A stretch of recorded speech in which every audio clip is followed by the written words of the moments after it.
Hello and welcome to the Social Recruiting Show. Apologies for any technical hiccups getting us to this point, which seems ironic considering today's guest. I'm joined, of course, well, first off, I'm Katrina Collier, and I'm joined by my fabulous co-host, Audra Knight, who's an employer branding nerd.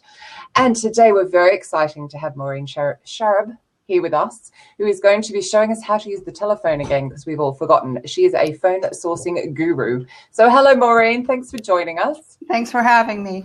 Hi, Maureen. Can you start by giving us a little background of, how you got to where you are, just for anyone that might not, know what you're doing? Well, I'm a phone sourcer. I've been doing this just about 20 years, and I kind of stumbled on it. I was taking a sabbatical, and a gentleman from Northern California, Richard Stearns, I met online on AOL, if you can believe it, many, many years ago. And he asked me what I was doing at the time. I said, well, nothing really, because as I said, I was taking a sabbatical. And he said, well, would you like to do this? And I said, well, what is that, Richard? And he said, well, I'll give you a list of companies, and your job is to call into those companies and find out who does what. And I thought to myself, well, how hard can that be? So at the time, we were faxing, and he faxed over a list of companies. And if you remember back in 1996, that was when Silicon Valley was really just getting started, or not getting started, but it was just really beginning to go. And so I would be calling into HP and the high-tech companies out there and finding ASIC design engineers and hardware and software and et cetera, and things that I had absolutely no idea what they were.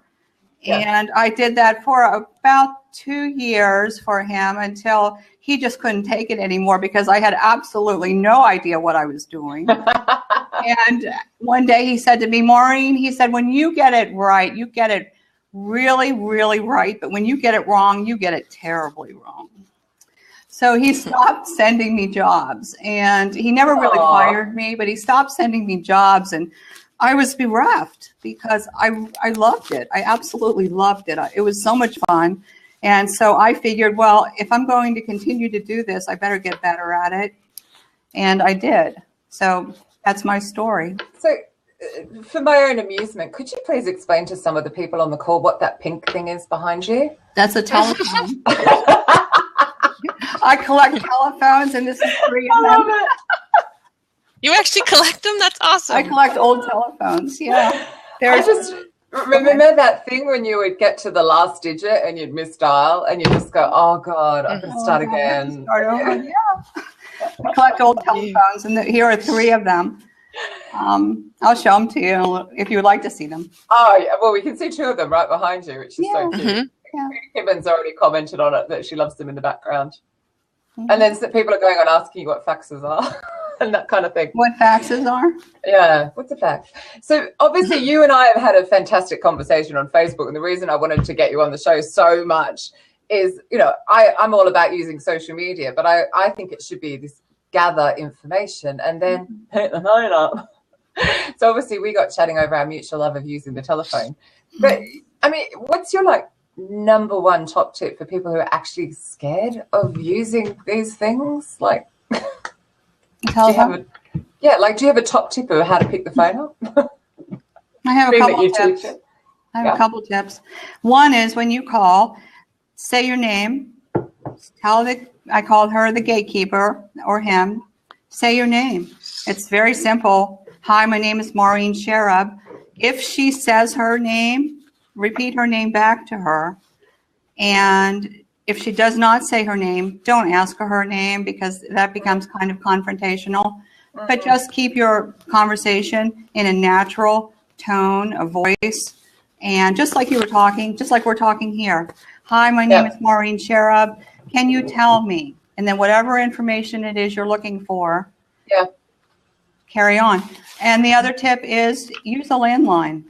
Yeah. Don't make her struggle to hear you, because once she begins to struggle to hear you, she begins to think, what's this about? Why am I struggling? Okay. But what about so those on the agency side often have hidden numbers? You don't think they should ring on itself, or as I'd call a mobile, so at least the number shows? Because a lot of the, do you know what I mean with the caller ID? I usually call from a blocked number, and it's really never been an issue. I know there's a lot of bugaboo about that. Occasionally, I'll get asked. It'll be brought up, but not enough times that it causes an issue. That's cool. So what if no one answers? Do you leave a message or call back? No, I never leave messages because usually I'm calling on a. That's all right. This is my grandson. He wants to say hi. Oh, we've got. No, you can. That's okay. So he's going to come and wave? He's got to come and wave. He can't just be off screen. Thanks. What was the question? Actually, we've got another one. So it was about leaving a message, but also, do you? This is in from Katrina Kibben. Do you call before you email, or do you believe in phone first?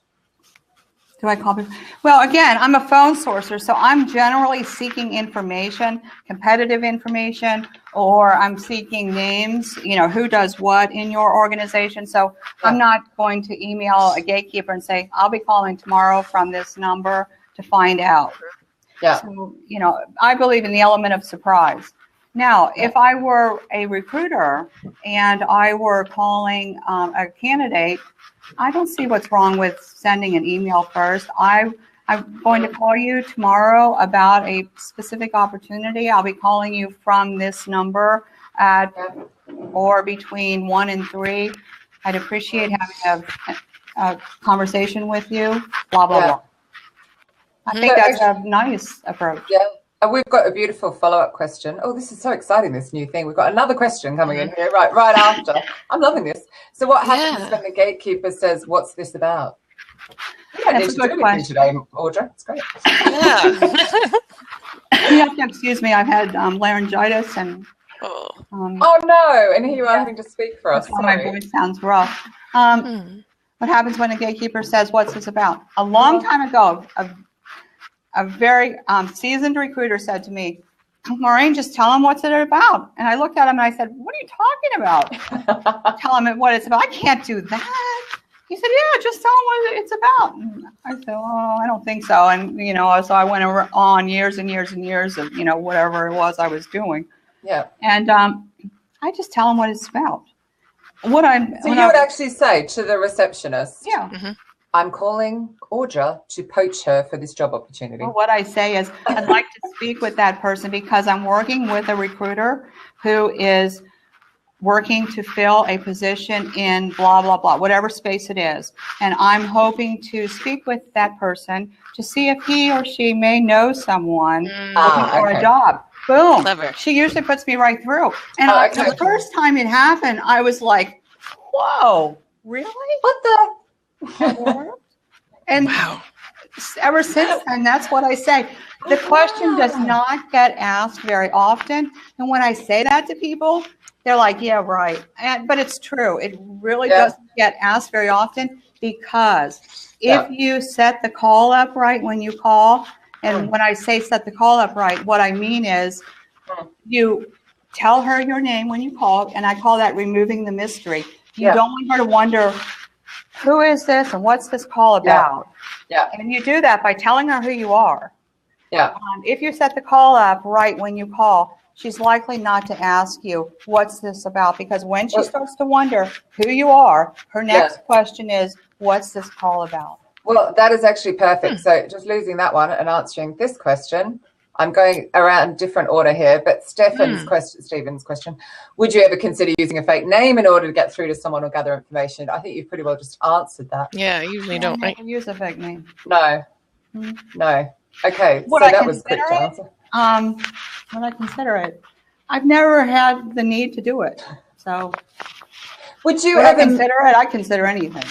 Would you ever, though, with a particularly difficult receptionist, actually say, can I talk to accounts, and then redirect from accounts? Oh, absolutely. Okay, at least that's all right then. I've done that so many times and I've been naughty. What if the receptionist says, he or she is not available now. Can I take a message? Okay. Sometimes I'll say, sure. It depends on what mood I'm in. How much time do I want to waste? Usually I'll say, no, I'm on the call. I'm on the phone all the time. He would have a really difficult time getting back to me. I'll call back and I just get off the phone. Got it. Wow. Okay, I've got another one for you, actually. Can I say something? Oh, yeah. It's really important that you control the conversation. You do not want to give control over to the gatekeeper. It's very subtle. Phone sourcing is very nuanced, but that is a subtle ability, and you develop it. Some people have it right from the get-go, but it's something that can be developed. You want to control that gatekeeper, but you want to let her think she's in control. You teach this, don't you, as well? Yes. Yeah, which is so we can make sure that we mention your website or where they can reach you, for sure. Another really intriguing question that's come in. So I'm just doing the answer question thing again. I love this. This is new. Do recruiter call candidates at home after 9 p.m.? I damn well hope not.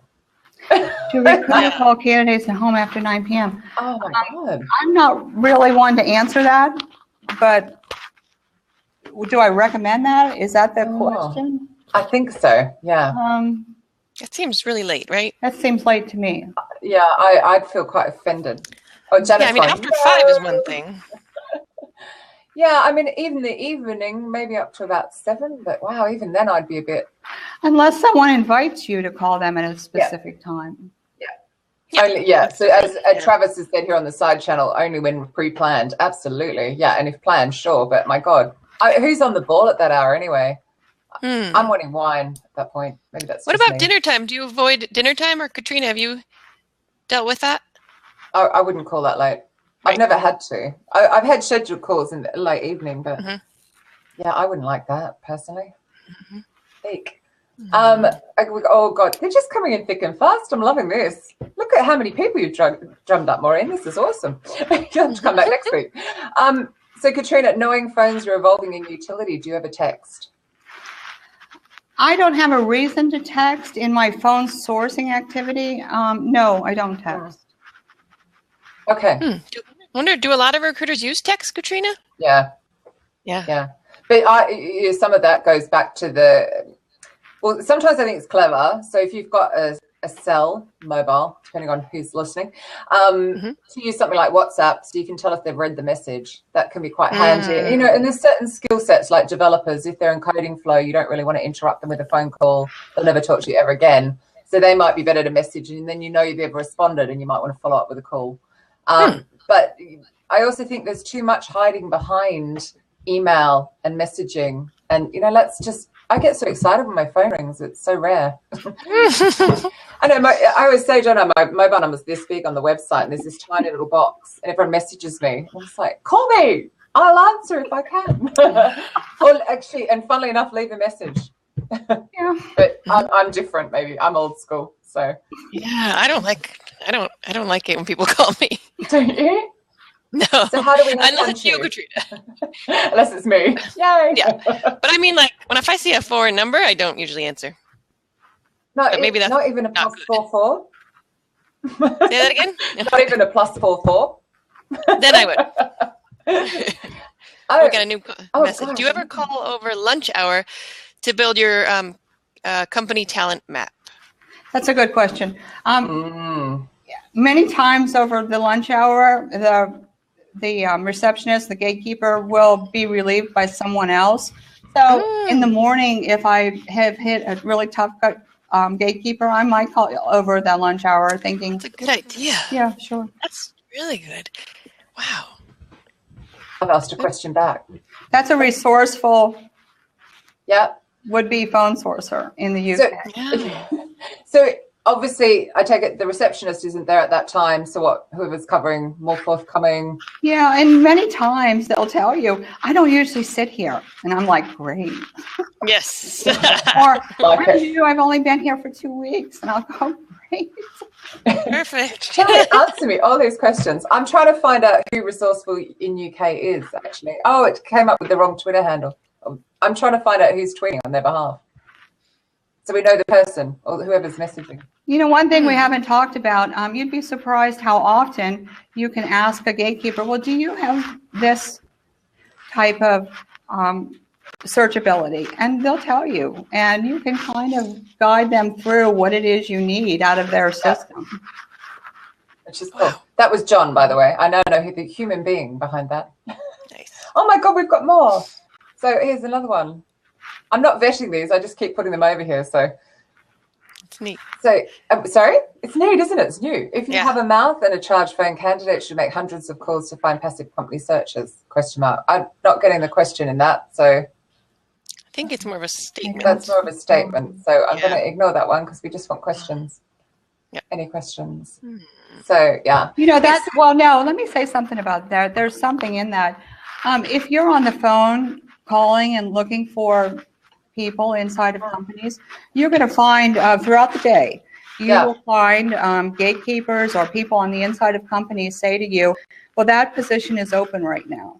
Yeah. So that's one of the I don't know what you would call it, but sidelines or, you know, benefits of phone sourcing. You hear about open positions. Yeah. So I was having this conversation, let me rephrase that. I was having a massive argument with a friend of mine who is adorable but very stubborn. And he's just returned to the UK from Spain. And so therefore he has no recent UK experience and he's had quite short contracts just to the nature of the work in Spain. So because I know that the majority of agency recruiters won't actually be able to help him. He needs to sell himself to a company. It's lovely to hear you say that actually a lot of the open positions you're not hearing about because I don't think they all go out there.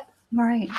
So any tips for finding those? It's just be inquisitive or like what do you do? Run me through an idea of a call where I'm putting you on the spot. For him? Yeah, well, just an idea when you're saying that you're finding out about open positions. How are you doing that? Like what sort of questions do you ask?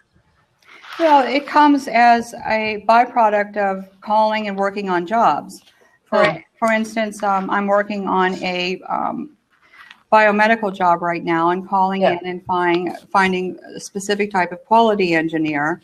Yeah. So I'll call and ask if I can be switched or transferred to the quality engineering department. And when I get in there, I'm poking around and I'm asking, well, who does this? Who does that? Well, so-and-so did that, but he left in December.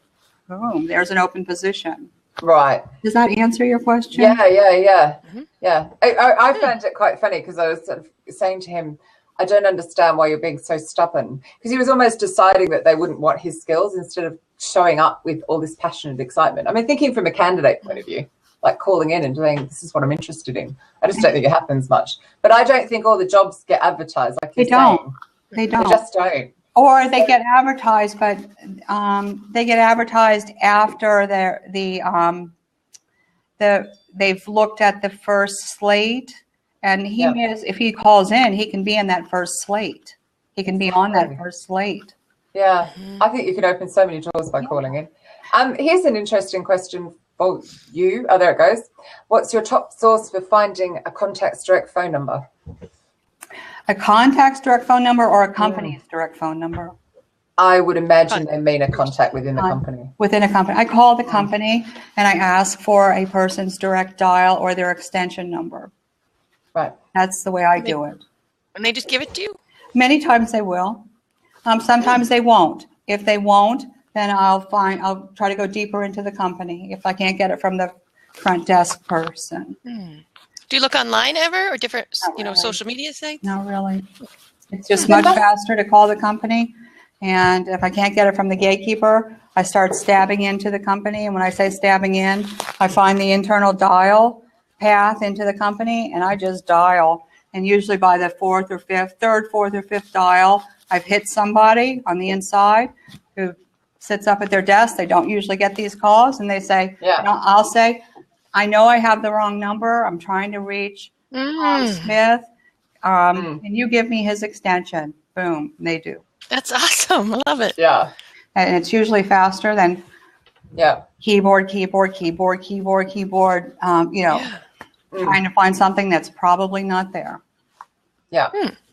I don't even think we need to pass this one over to answer Stefan's question here. Are we talking about passive candidates? Well, yes, in the main.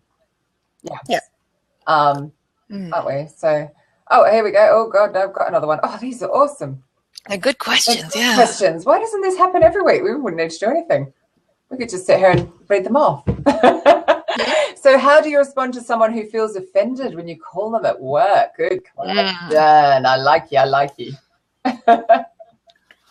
Not many people are offended when I call them at work. Now, you're going into my second level of service, which is our profiling service, which after we identify a slate of candidates, we'll call them and offer them the opportunity on behalf of the recruiter. This is a subject that's really out of control. People are not generally offended when you call them at work. That's why How can they talk about it? But if they, I won't say it has not happened. But in the last year, it's happened maybe twice that I can think of, and really, I can only think of one time. But if they're in like a cube with 25 other people, how are they going to talk to you about it? They just step out? Their voices, you can usually tell, and all the recruiters listening to this know what I'm talking about. You all know what I'm talking about. Their voice goes lower. You just listen for those cues. But also, you could have sent my email. I mean, one of my clients last week, bless her cotton socks, she'd been called in to the CEO and told off because she had sent an email to somebody about a job, and it's health sector, small area, niche role, blah, blah, blah. And I'm just like, well, you kind of can't win. You need to bring people into the company. So you need to, whether you email or phone, it could happen, but it is rare. Most people are flattered about being called about a job. But she was called in by the CEO of the company. Yeah, it's like, that's really screwed up. But she left training completely fired up to go back and go, really? Get over yourself. Yeah. You know, we need staff, and you're not giving me any money to recruit. I have. Where was this? Where was this? In a really awkward part in England. No, here. Okay. But in an awkward location, health sector, so challenging roles, short supply. So and she's got no budget. She can't go to agency even if she wanted to. So she has to call. So or email. So he just needs to get over himself. Yeah. Or give her the budget. He does. So, but of course the NHS hasn't got any budget. So, but to answer this question, how do you respond to someone who feels offended you called them at work? How do I respond? I'm trying to think how I responded to that woman. Sorry. Really. Let me say. I guess so. I'm sorry. I'm sorry if I disturbed you. Yeah. I wouldn't get nasty or anything. So when you structure your call, when you get through, I mean, I'm always of the, look, you know, I've seen your profile. You're a great fit for all. I know you're at work. I know you can't talk. Can we talk after hours? Do you do that? Or do you just go straight in? Or what's your actual approach when you get them? Or is that too much trade secret? No, you mean when I'm profiling? Yeah, when I'm calling. When you're actually calling to get around that problem, how do you offer that empathy that they're at work? And good question. When I call, I just say, hi, this is Maureen Sherab, and you don't know me. I just go right at it because these are people that are not looking for jobs. Yeah.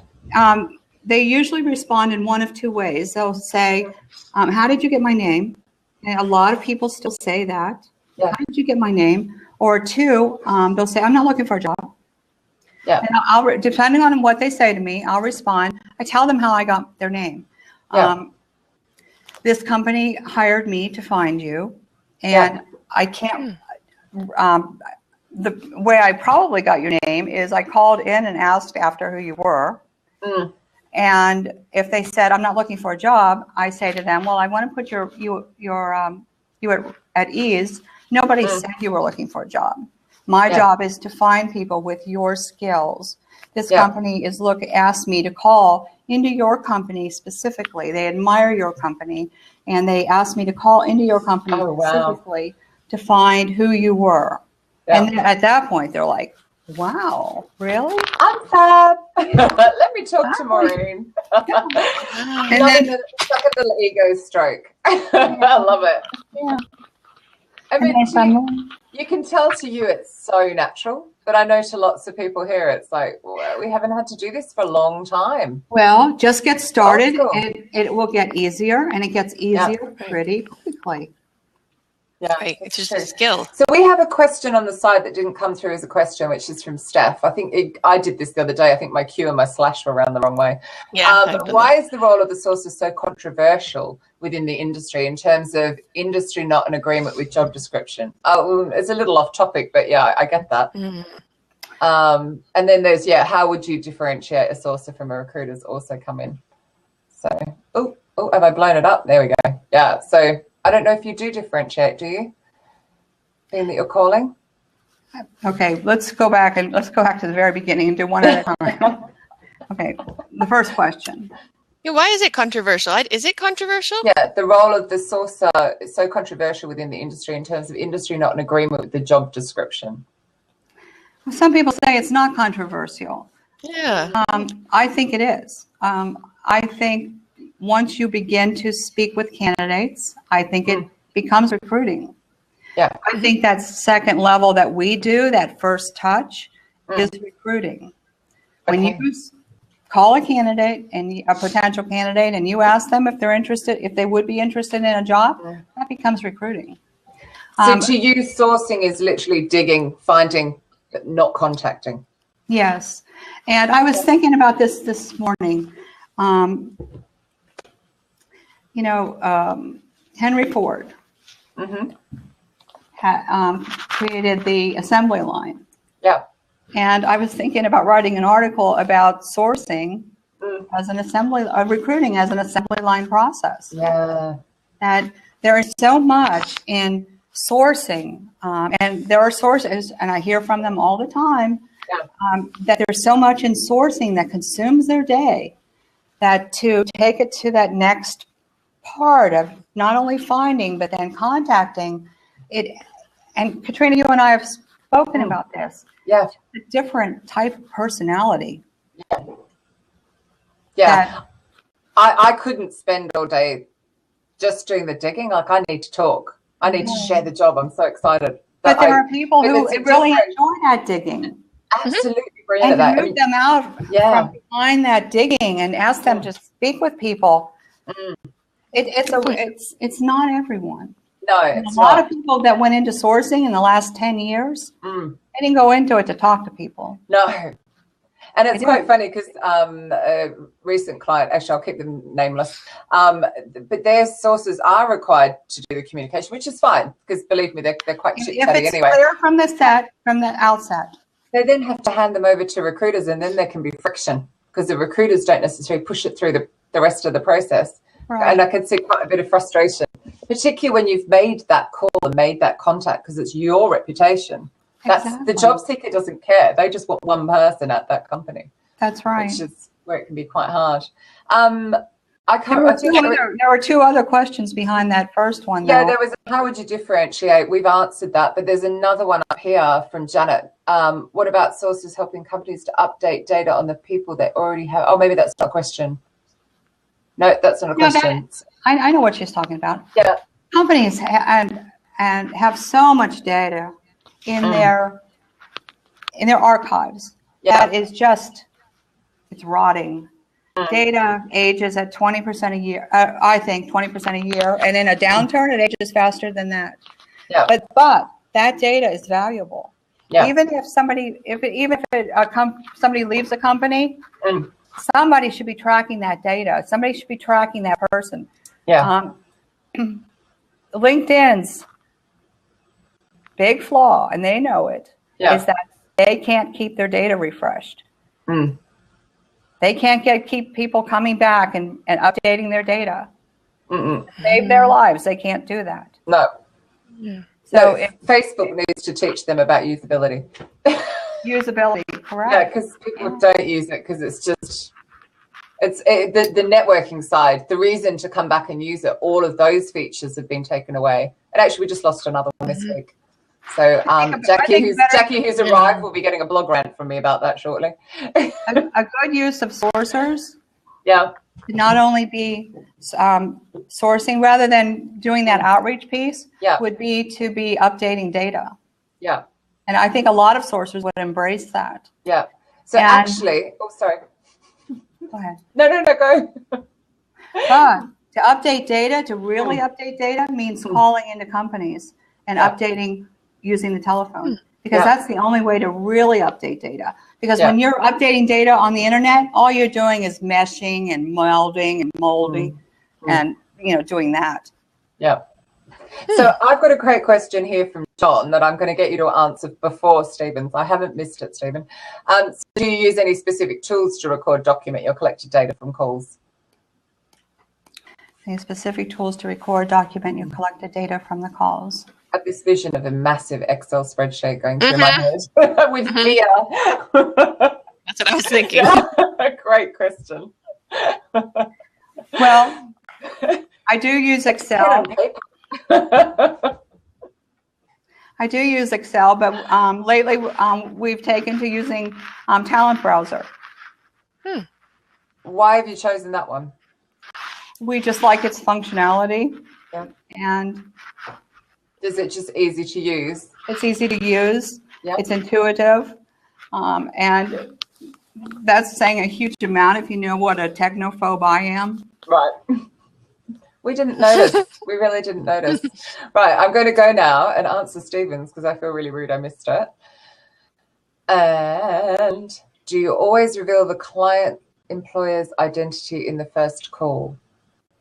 I think Stephen is talking about our profiling service, our second line of service. So. Usually our clients entrust us with that ability, yes. And we don't like to do profiling if we're not able to do that. Yeah, I completely agree with you on that. I think if you've got a proper relationship with your client, there should be no problem with you saying, Audra, I'm ringing you about this company. Yes. And actually it instills trust. Definitely. The biggest feedback I see from candidates is, oh, we don't like the fact that people don't say who the company is, blah, blah, blah, blah. And that's fair. That's absolutely fair. So. But then what's to stop me from going to that company's website and applying? Exactly. And I understand Stephen's, I understand all the politics behind that question. Yeah. And I feel for those that are not able to do that. And I greatly respect those that are able to work within those confines. Yeah, what's to stop them going to the website? Trust, having built the rapport, sounding legit. But you haven't if this is your first call. There is no rapport yet. You can. You've had people you're talking to and you're like, yeah, something not right about you, and others where they, back in the day when I used to agency side, I would show that I knew my client. So I would know the projects. I would know a bit about the team. So you'd show it was a genuine role. And I think the problem is now people ring up and they go, oh, it's for this company, and it's not. It's a fake job. And unfortunately, well, certainly agency world here in the UK, that happens way too much. So I think if you reveal that, then the trust is there that they won't go around you. And actually, a lot of candidates still don't even get that they can. So they will actually trust you to represent them appropriately. So I don't know. That's my 2 cents, Beth. Anyway. Oh, well, I think we've answered this one, but I'll just put it up for 1 second anyway.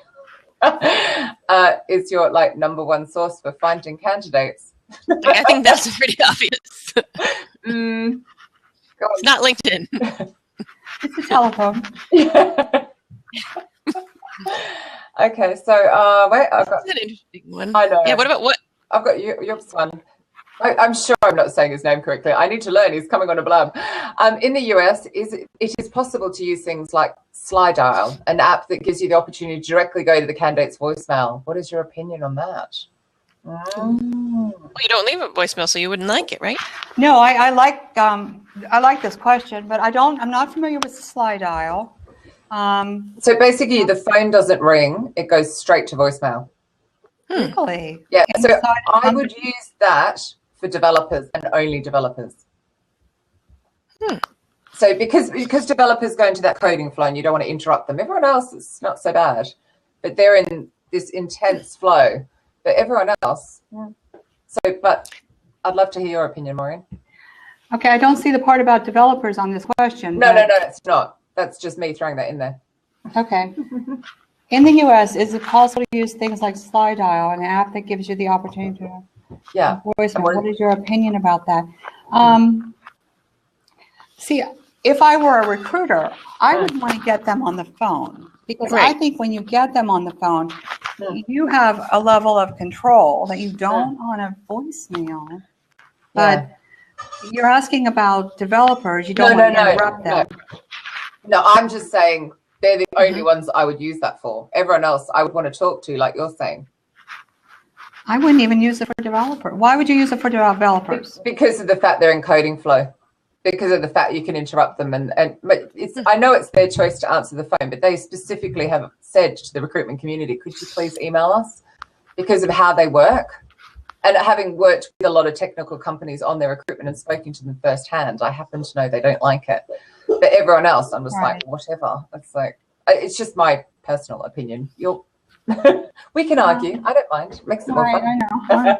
I have a different take on it, but yeah. Voicemail. What is your? I don't want to go to voicemail. Well, I do and I don't. I go to plenty of voicemails. I do voicemails after hours because I want to listen to voicemails because there's a tremendous amount of information on voicemails sometimes. So if I want to get a bird's eye view of a company, I will do a company's voicemails at night. I can do 100 voicemails in a couple hours. I get a feeling for what's going on at the company. I also get information about the company. Who's who, I get their extension numbers. So I can, the next day I can just, boom, I can just call in and get people on the phone right away. Sometimes somebody's extension voicemail will tell me, hey, I'm out of town, but call my manager at 456 or call so-and-so. If this is a quality issue, call Joe at 457 or call blah, blah, blah, And then, I chart it all out and then I look at it and I have a bird's eye view of who's who. Wow. Yeah. And what I don't have, I can call and put together. So it's like phone sourcing is like a treasure hunt and a puzzle, putting puzzles together. If you like those two things, you'll love phone sourcing. Well, exactly. And it's a little old school, isn't it? When we didn't have Google to just find out the answer. So, another one. Oh, they're thick and fast. This is so exciting. So Maureen. Woohoo. Looking forward. The candidate pools are shrinking and the purple squirrels are harder to get a response. Are you adjusting your strategy to get a response? Well, again, this is that for a question. Yeah, this is a recruiter question. But I don't have problems getting responses on phone calls. Again, if you get them on the phone, you have a certain level of control. It's a lot harder to say no on a phone call than it is to ignore an email. Delete an email. Or say delete an email. Yeah. Or say no on an email. It's a lot harder to say no on a phone call. Exactly. Or not engage on a phone call. Yeah. We chatted about that on Messenger, didn't we? Because we were saying that we think part of this adjusting strategy is really going back to what you're doing. So actually, you've continued doing it, and I think there'll be a swing around. Still use the skills that I teach, for example, and still the importance of the employer branding that Audrey does, but it's still go back and pick the phone up and use that information or just hunt through. So I know someone over here has also asked if a candidate has no online identity. Well, that's when you do the traditional phone source, which there's another question. Sorry, it doesn't matter if they don't have an online identity because you're not using it. Well, it's perfect. There's a question here that goes beautifully with that, which I've just lost it. It was, please explain charting the company. Which I think, which answers both those in one go. So when I say charting a company, I'm referring to everyone inside of a company. So think of your own company. Yeah.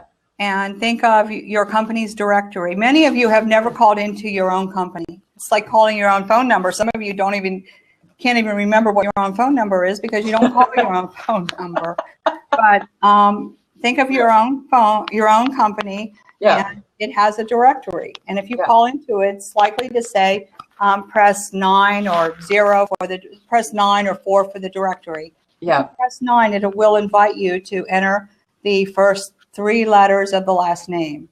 Yeah. If you enter some version of that, maybe 1 letter, it will give you everybody in that company whose last name begins with that letter. Awesome. And you Yeah, do I that, have seen those. yeah, you do that through 2 for ABC, 3 for DEF, and so on. Yeah. You have everybody listed at that company. Now think of the power of that. Yeah. So I hope I answered that person's question. Yeah, you did, because I got a wow. So you definitely did. Oh, okay. And all right, hang on, I will put this over. Bless Chad, because he's come back. I'd like to clarify my previous question. What source do you use to find the candidate to call? You said the telephone, but how did you know to call that specific person? I guess you've just explained that in some ways, but I'm some ways not no. sure. I'm not following that question. How did I?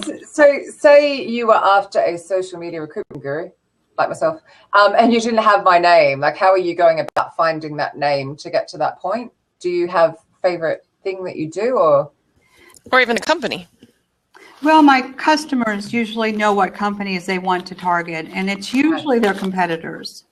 Okay. And they know what the position is they're trying to fill. So, Maureen, I want everyone with these titles. Yeah. So I'm going into those companies asking for everyone who is involved in this, who has these skills or who is involved in this activity. So you'll do that straight on the phone? Yes. Yes. Can you walk me through that? Because even I'm finding that intimidating, and I use the phone. Well, I call So, into the company. I dial the main number of the company, and usually the gatekeeper answers. And she's my first approach. Yeah. Hi, this is Maureen Sharab. Can you tell me who? It might sound a little different if she said her name. Yeah. Let's say her name is Shirley. I'll say, Yeah. hi, Shirley, this is Maureen Sharab. Can you tell me who? Or some version of that. So you just say, tell me who is the head of yes. development or whatever. Yes. Wow. It's really very simple. There's nothing exaggerated about it. There's nothing complicated about it. It's very simple and straightforward. There's no story attached to it. There's no explanation. It's very simple. Gosh. And a percentage of the time, she'll tell me. Now, it differs. Those percentages will differ depending on what industry I'm working in. Yeah. And I'm not going to tell you that that it happens each and every time. It doesn't. But one of my favorite sayings is, there's always another way in. If she doesn't tell me, somebody in that company will. Yeah. So if she doesn't tell me, I find another way in. Hey, this is the perfect question on that then, from Katrina. Have you ever used Skype's directory as a phone list then? No, I haven't. Is that another way in? About what that's all about. Say that again, sorry? I haven't. I'm going to talk to Katrina about what that's all about. She's on in a few weeks. There. You better be ready, Katrina, when you come on in a few weeks. Okay, I've got another one. I think this might overlap though, but I'll pop it up anyway because I think you've already. So, unless you want to read that, Audra, I've read them all out. You read it out. Sure. Stephen says phone sourcing usually uncovers huge amounts of market information value to the client. Do you make a point of gathering and reporting this back? Sure, you.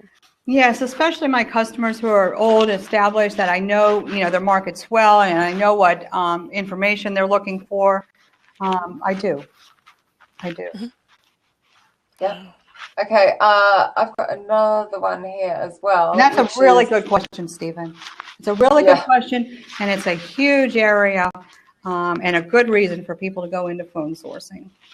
Yeah, and I also think it's a trust thing as well. If you build up that trust with your client. Yes, absolutely.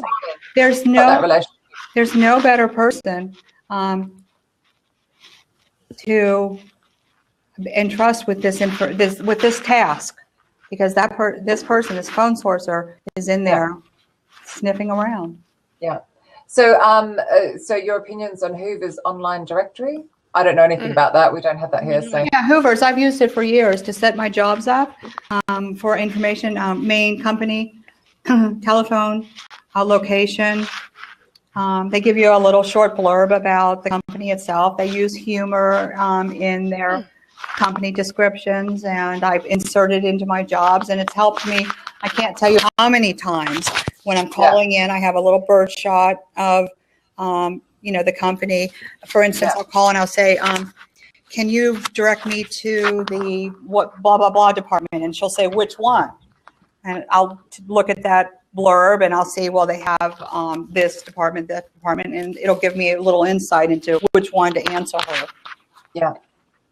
Okay. Hang on. I'm going to put Jackie's and then I'm going to go back up to another one as well. So with all of these extensions and Chrome apps and other tech, how do you think the phone sourcing plays in? Oh, can I answer that? With all Can I of jump the in? extensions and Chrome apps and other tech, how do you think phone Yeah. sourcing plays in?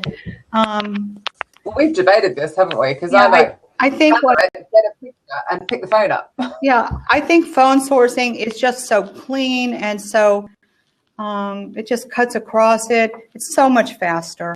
I know that those watching this and listening to this some will not agree, but if I could have called in on this call, I would have been here 5 minutes. I didn't know you were such a technophobe. Next time I will run a check first. That's my own fault. But yeah, I mean, I still think in some respect, I mean, there's a great question that goes with this from Stefan as well, as, you know, what doesn't it matter if someone has no online identity? Well, you know, there's only 3.2 billion people on the internet, so that means there's a good 4 billion who aren't. Absolutely. So It's you know, fabulous. people aren't. Technology is fabulous. Yeah, You just have to use it in its own good measure. exactly. And I think, I wouldn't you be know, here today if it weren't for technology. you and I were chatting on Facebook. Yeah, So we're having a rant, more to the point, Audra. But also, I mean, you know, a lot of people are upset that LinkedIn bought Connectify, and I'm not upset from the, oh, we can't find an email address point of view, because that's just ridiculous in my opinion. But it's the fact that where it was handy, though, was to uncover people's personal blogs and sort of what they're talking about. So you could at least have something to say on that call if you're uncomfortable with calling. So that's where I think the two go together quite nicely. yeah, I agree. But I hear your point from the time saving, the call, and also 100% success rate, because they're going to answer, aren't they, or not answer. So you know. I think all of those tools they're great because I think they enable calling, but there's a faster way to do it, and that's just to do it. Just do it. Get on the phone and do it. It'll come to you. It will come to you. But if it takes those things to help you do it, fine. Yeah. So that's probably a absolutely perfect time to wrap as well. If somebody wants your help to learn as well as to source, where do we find you? Just call me, 513. Call me. Hang on, so that would be +1 513. If I put it on the side, is that okay? That's fine. 513-646-7306. Oh my God. People, that's a telephone number. I like how it's on your Twitter handle. That's Yeah, great. it's on my Twitter handle, Maureen Sharab. Oh, so it is. Oh, I said I didn't even clock that was a phone number. Oh, I did. Our website is www.techtrack,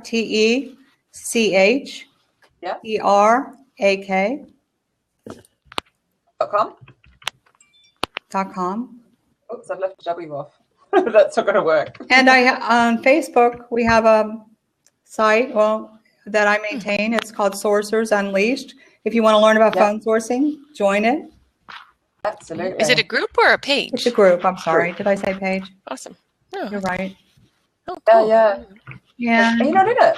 Oh, you're And I've missing been out. writing for years on this subject, so just Google my name in quotes. Use the word gatekeeper if you want to learn about, what to say to the gatekeeper. I'll bring up a I lot just of put it up articles. there and embedded it. I wrote for years for ERE. I love ERE. That's the Electronic Recruiting Exchange. Yep. I'm a demo So, today. but you write a lot. Where else have I seen your stuff there? You write a lot still. I've been writing for Recruiting Daily lately. Maureen, stop playing with your... Oh, I'm sorry. Oh, sorry, we can't hear you. Recruiting Daily. That's where I've seen your stuff. Yeah. I just abbreviated a swear word only for me. Oh, isn't that sweet of Katrina? She was saying that you know your stuff. Oh, that's nice.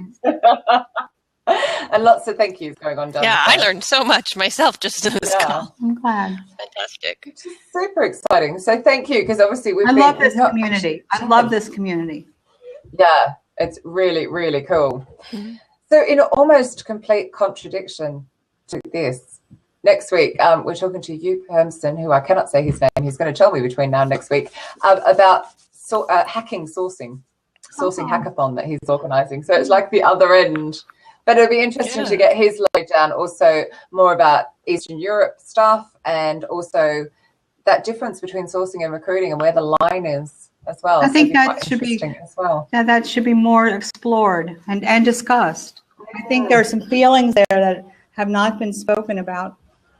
Yeah, no, definitely. I think there are sourcers that feel their jobs are on the line. Yup's just great. Is it Yup? Yup. I've no clue. He's going to correct me by next Friday. We're going to let him introduce himself.